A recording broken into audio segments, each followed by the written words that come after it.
কে বলেছে মায়ের পায়ের নিচে জান্নাত? এই কে বলেছে মায়ের পায়ের নিচে জান্নাত? আরে মা তো পুরোটাই জান্নাত।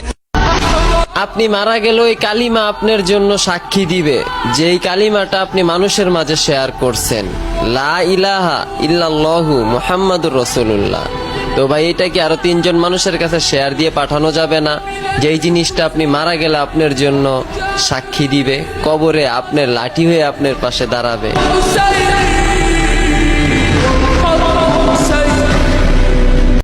কে বলেছে মায়ের পায়ের নিচে জান্নাত? এই কে বলেছে মায়ের পায়ের নিচে জান্নাত? আরে মা তো পুরোটাই জান্নাত।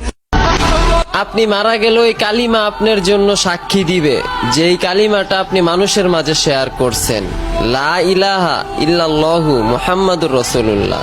তো ভাই, এটা কি আরো 3 জন মানুষের